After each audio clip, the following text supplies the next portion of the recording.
कमला और उसकी बेटी तारा।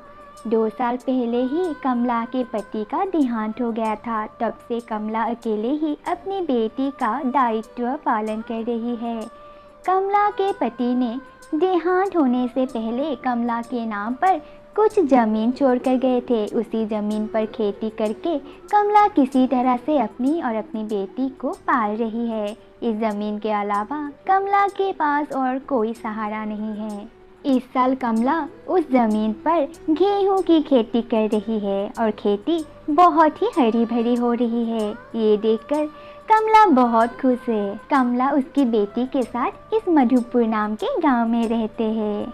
माँ, मेरी स्कूल की यूनिफॉर्म बहुत ही ख़राब हो गई है। आप इस साल मुझे नई यूनिफॉर्म ला के देना। और मेरे सभी दोस्त बहुत ही अच्छे से टिफ़िन लेकर जाते हैं। मेरी टिफ़िन बॉक्स तो बहुत ख़राब हो गया है। मुझे इस साल आप नए टिफ़िन बॉक्स लेके दोगे ना? मेरे गुड़िया को नई यूनिफॉर्म और टिफ़िन बॉक्स चाहिए। इस साल मैं तुझे सब कुछ लेकर दूँगी मेरी गुड़िया। इस साल हमारी खेत में बहुत अच्छी फसल आ रही है। इस साल हमें बहुत अच्छा मुनाफा मिलेगा, तो मैं इस साल तेरे लिए सब कुछ नया लेकर आऊँगी। ठीक है मेरी गुड़िया? हाँ ठीक है माँ, और मुझे कुछ नए कपड़े भी ला के देना, ठीक है? हाँ हाँ मेरी गुड़िया को सब कुछ ला के दूँगी। अरे वाह, इस बार तो खेत बहुत ही अच्छे हो रहे हैं। लगता है इस बार बहुत मुनाफा होगा। इस बार गेहूं के कटाई के बाद मैं मेरी गुड़िया के लिए नए कपड़े, नए यूनिफॉर्म और एक टिफ़िन बॉक्स लेकर आऊँगी। गुड़िया सच में बहुत ही खुश हो जाएगी। फिर कुछ दिन लगातार बारिश होने के कारण गांव के चारों तरफ रहे नदियों में पानी भरने लग गया और वो पानी धीरे धीरे गांव के अंदर भी आ गया।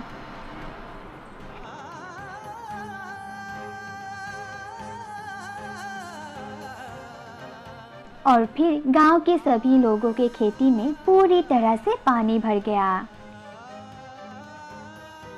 और फिर देखते ही देखते घरों के अंदर भी पानी आना शुरू हो गया।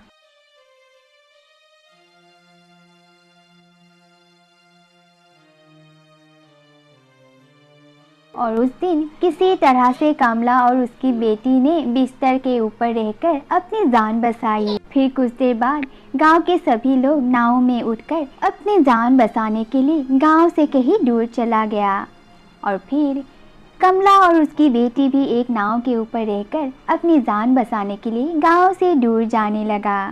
फिर कुछ देर बाद गांव वालों के साथ साथ कमला और तारा भी जाकर एक स्कूल में पहुंचे और कुछ दिन दोनों गांव वालों के साथ स्कूल में ही बिताए। माँ, हमें और कितने दिन यहाँ रहना पड़ेगा? मुझे घर जाना है।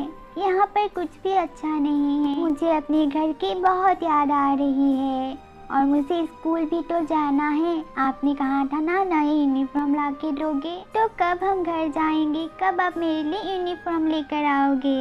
हाँ मेरी गुड़िया, बहुत जल्दी हम घर लौट जाएंगे। गांव में जब भी पानी कम हो जाएगी हम अपने घर लौट जाएंगे मेरी गुड़िया, तो चिंता मत कर। फिर कुछ दिन बाद धीरे धीरे गांव में पानी कम होने लगे और फिर गांव वालों के साथ साथ कमला और उसकी बेटी तारा भी घर लौट गए। घर जाकर पानी तो कम हो गया, लेकिन घर के चारों तरफ गंदगी फैली हुई थी। पर कमला ने वो सब साफ तो कर लिया। फिर कमला अपने खेत को देखने गई और देखकर ही कमला की आंखें हैरान रह गई। हे भगवान, ये खेत ही मेरा पूरा साल का सहारा था। इस खेत को लेकर मैंने क्या कुछ नहीं सपना देखा था, पर इस बाढ़ ने तो सब कुछ ख़त्म कर दिया। सब कुछ अपने साथ बढ़ा कर लेकर गया। अब मैं पूरी साल क्या करूँगी? अपनी बेटी गुड़िया को मैं किस तरह से पूरी साल खिलाऊँगी पिलाऊँगी? मैंने तो गुड़िया से वादा भी किया था कि फसल के काटते ही मैं उसे नई यूनिफॉर्म दिलाऊंगी, पर अब तो ये फसल ही नहीं रहे। अब मैं क्या करूंगी? हम जैसे गरीबों के साथ ही हमेशा ऐसा क्यों होता है भगवान, क्यों? आखिर गरीब के साथ ही ऐसा क्यों होता है? हर साल ये बाढ़ गरीब के सब कुछ अपने साथ बढ़ा कर ले जाते हैं। आखिर कितने दिनों तक गरीबों को बाढ़ के साथ लड़ना पड़ेगा? क्या कभी इसका हल निकलेगा, या हर साल गरीबों को अपना सब कुछ गंवाते रहना पड़ेगा? आज मैं आप सबको एक गरीब परिवार की किस्मत की कहानी सुनाने वाली हूँ। और ये कहानी है शांता ताई और उनका पति रामलाल की। शांता ताई और रामलाल शहर के पास के ही एक गांव में रहते थे। उनकी कोई संतान नहीं थे, उनके परिवार में सिर्फ वो दोनों ही थे। शांता ताई शहर के एक अमीर आदमी अजय के घर पिछले 20 सालों से काम करती आ रही है और रामलाल शहर की ही एक फैक्ट्री में मजदूरी का काम करता है। लेकिन पिछले कुछ दिनों से रामलाल की तबीयत कुछ ठीक नहीं है। आजकल उन्हें बहुत कमजोरी सा रहता है और इसी कारण वो कुछ दिनों से काम पर भी नहीं आ पा रहा और इसी बात को लेकर शांता ताई बहुत परेशान है। तो आइए अब हम कहानी में आगे बढ़ते हैं। आप चिंता मत कीजिए, मैं आपको अच्छी डॉक्टर के पास ले जाऊंगी दिखाने के लिए। आपको पता है ना, मैं हर महीना पूरी पगार अजय का घर से लेके नहीं आती हूँ। आधा पगार मैं अजय के पास से रख के आती हूँ ताकि जरूरत के समय में काम आए। कल मैं जाके अजय से वो पैसा लेके आऊंगी और आपको डॉक्टर के पास लेके जाऊंगी। नहीं नहीं शांता, तुम वो पैसा मेरे लिए खर्च मत करना, मैं ऐसे ठीक हो जाऊंगा। तुम वो आधा पगार अजय के पास से रहने दो, को भी तुम्हें भी तो जरूरत पड़ सकता है। नहीं, आपसे ज़्यादा ज़रूरी मेरे लिए और कुछ भी नहीं है। मैं कल जाऊंगी और पैसे लेके आऊंगी। फिर अगले दिन सुबह होते ही शांता ताई अजय के घर जाती है और अजय से कहने लगती है, अजय बेटा, मैं आज तुमसे एक जरूरी बात करने आई हूँ। जी हाँ, कहिए शांता ताई। बेटा, मैं हर महीना जो आधा पगार तुम्हारे पास रख के जाती हूँ, आज वो पैसा मैं लेने आई हूँ क्योंकि तुम्हारा काका की तबीयत ठीक नहीं है। उन्हें डॉक्टर के पास ले जाना है। अरे वाह शांता ताई, आप कौन सी पैसों की बात कर रही हो? आप जो दिन में हमारे घर में मुफ्त में खाना खाती है, बचा हुआ खाना घर लेकर जाती है और पता नहीं कितनी पुरानी चीज़ें हमारे घर से उठाकर लेकर जाती है, और उन सब चीज़ों की पैसा कौन देगा? आप जो भी अपनी पगार में से अजय के पास रखकर जाती है वो तो उसी में पूरी हो जाती है। अब आपकी एक भी पैसा हमारे पास नहीं है। हाँ शांता ताई, अदिति बिल्कुल ठीक कह रही है। आप कौन सी पैसों की बात कर रही हो? आप जो दिन में हर रोज़ हमारे घर खाना खाती हो उसी में तो आपका पैसा पूरी हो जाती है। अब हम कहाँ से दें आपको पैसा? उन दोनों की बातें सुनकर शांता ताई को बहुत दुख होता है। उनकी आंखों से तो आंसू गिरने लगती है और वो समझ जाती है कि वो उन्हें पैसा देना ही नहीं चाहते। और फिर शांता ताई उनके पैरों में गिरकर गिड़गिड़ाने लगती है, लेकिन वो उनके एक नहीं सुनते और शांता ताई को उस दिन से काम से भी निकाल देते हैं और घर से बाहर निकालकर दरवाजा बंद कर देते हैं। फिर शांता ताई बहुत ही दुखी और मायूस हो जाती है। फिर शांता ताई दुखी और मायूस होकर वहाँ से चली गई। अब उन्हें सिर्फ एक ही बात की चिंता थी कि वो अपने पति के इलाज के लिए पैसा कहाँ से लाएगी, और इसी बात को सोचते हुए शांता ताई बस घर जा रही थी। तभी उनकी नज़र उस फैक्ट्री पर पड़ी जहाँ रामलाल काम किया करते थे और कुछ देर वो उन्होंने कुछ सोचा और फिर वो उस फैक्ट्री के सेठी से मिलने चली गई। साहब, मैं आपसे कुछ बात करने आई हूँ। मैं रामलाल जी की पत्नी शांता हूँ। उसकी तबीयत ठीक नहीं है, इसीलिए वो काम पर नहीं आ पा रही है। मैं क्या उनकी जगह कल से काम पर आ सकता हूँ? पर मुझे नहीं लगता कि आप ये काम कर पाएगी। इस उम्र में मजदूरी करना कोई आसान काम तो नहीं है। नहीं साहब, मैं सब कुछ कर लूँगी, बस आप मुझे काम पर रख लीजिए। तो फिर ठीक है, आप इतना कह रही है तो आप कल से काम पर आ जाइएगा। फिर शांता ताई घर चली गई और सुबह होते ही शांता ताई अपने काम पर निकल पड़ी। अपने पति के लिए शांता ताई मजदूरी करने लगी और इसी तरह एक महीना बीत गया और एक महीने के बाद शांता ताई को उनकी तनख्वाह मिली।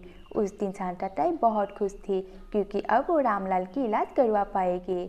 फिर शाम होते ही शांता ताई घर आई और उन पैसों को एक पोतली में भरकर एक अलमारी के ऊपर रख दिया। फिर उस दिन रात शांता ताई और रामलाल जल्दी ही सो गए और उसी रात को शांता ताई और रामलाल जब गहरी नींद में थे तो खिड़की से एक चोर उनके घर घुस आया और वो चुपके से वो पैसा वाला पोतली उठाकर भाग गया।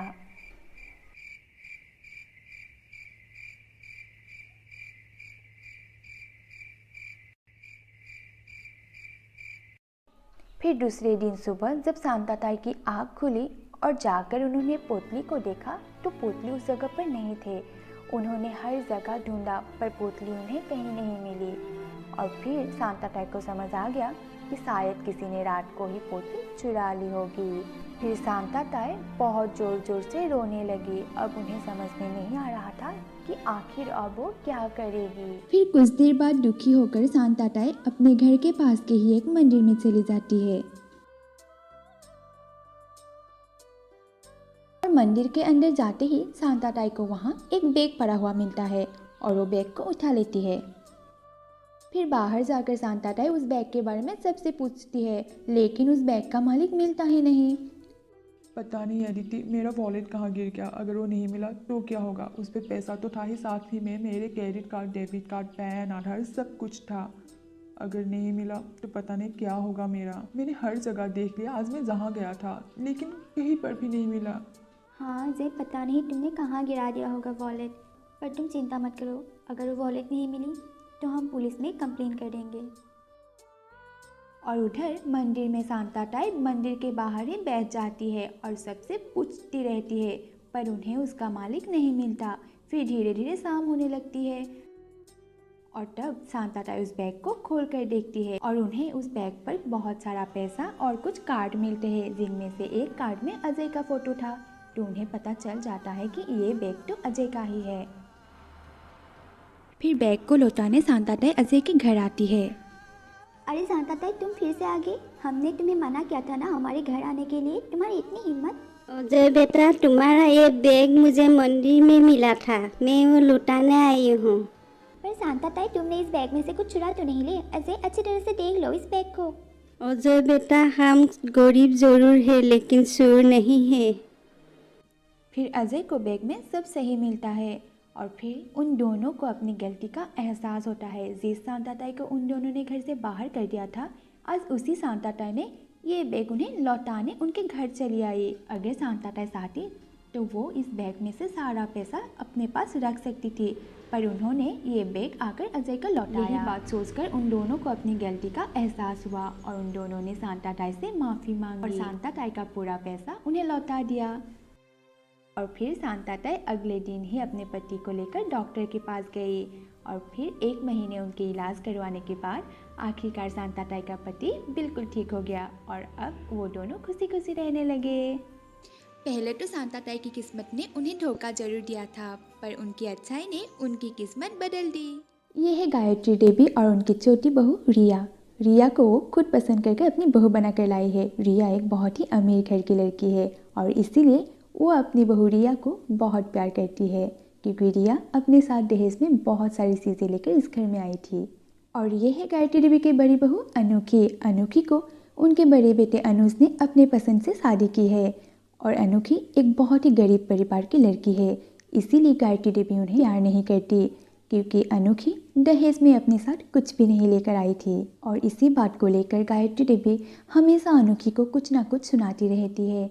अनोखी से घर का सारा काम अकेले करवाती है। रिया तो बस आराम से बैठकर खाती है और अनोखी घर का सब काम अकेले संभालती है।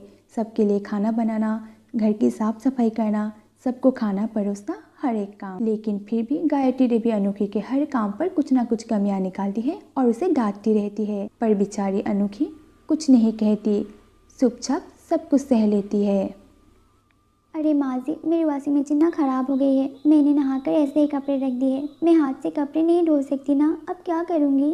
अरे रिया बेटा, इस बात पे इतने परेशान होने की कौन सी बात है। अरे अनोखी है ना, वो धो देगी अपने हाथों से तुम्हारे कपड़े। अरे वो है किस लिए इस घर में? इतनी गरीब परिवार से उसे बहू बना कर लाए हैं हम, ये सब काम नहीं करेगी तो और क्या करेगी वो यहाँ पे? जाओ तुम अपने कपड़े लेकर आओ, मैं उसे देकर आती हूँ। और सुन अनोखी, ये रिया बहू के कपड़े हैं तो अच्छी तरह से धोना, अगर थोड़े से भी मैल रहेगी ना तो तेरी तो खैर नहीं। गरीब घर से आकर हमारे घर की बहू क्या बन गई? अपने आप को तो तू महारानी समझने लग गई आजकल। अच्छी तरह से धो, अब ऐसे घूर मत मुझे। जी माँ जी, मैं अच्छी तरह से धो लूँगी। अरे माँ जी, हमने ना बहुत दिनों से शॉपिंग नहीं की है, चलिए आज शॉपिंग करने चलते हैं। अरे हाँ रिया बहू, सही कहा तुमने, चलो आज चलते हैं।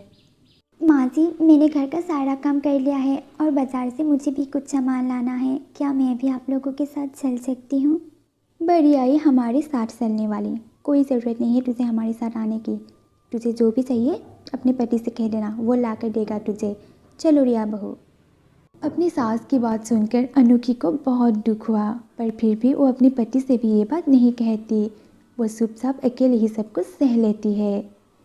और एक दिन अचानक गायत्री देवी बाथरूम पर गिर जाती है और उनकी आवाज़ सुनकर अनोखी उनके कमरे में दौड़ी चली आती है और उन्हें बाथरूम से बिस्तर तक लाती है और वो तुरंत डॉक्टर को बुलाती है। चिंता करने की कोई बात नहीं, गायत्री जी जल्दी ठीक हो जाएंगी। का बराबर ख्याल रखना पड़ेगा आप दोनों बहुओं को। जी डॉक्टर साहब, हम ख्याल रखेंगे माँ जी की। अरे रिया बहू, जरा मेरे पैर दबा दे, बहुत दर्द हो रहा है। अरे नहीं माँ जी, ये सब काम मुझसे नहीं होगा। और ऐसे भी अब मुझे देर हो रही है, मुझे अपनी दोस्त के घर जाना है उसकी बर्थडे पार्टी के लिए। लाइए माँ जी, मैं आपकी पैर दबा देती हूँ। और मैं हूँ ना, मैं आपका पूरा ख्याल रखूँगी। आपको जो भी चाहिए बस मुझे कह दीजिएगा। उस दिन रिया और अनोखी की बातें सुनकर गायत्री देवी को आखिरकार समझ में आ ही गया कि इंसान की पहचान अमीर या गरीबी से नहीं, उसकी अच्छाई से होती है। और वो अनोखी से माफ़ी मांगने लगी उनकी किए के लिए। अरे नहीं माँ जी, ये आप क्या कह रही है, माफ़ी? अरे आप मेरी माँ हैं और माँ अपनी बेटी को कुछ भी कह सकती है। मैंने कभी आपकी बातों का बुरा नहीं माना। उस दिन अनोखी बहुत खुश थी। आखिरकार अनोखी ने अपनी अच्छाई से अपनी सास की दिल जीत ही लिया। सबको आज की हमारी ये वीडियो अच्छी लगी तो प्लीज़ वीडियो को लाइक, कमेंट एंड शेयर कर दीजिए। और अगर आप हमारे चैनल पर नए हो तो प्लीज़ चैनल को सब्सक्राइब कर दीजिए। तो आज के लिए बस इतना ही, मिलते हैं एक नए वीडियो के साथ, तब तक के लिए बाय बाय।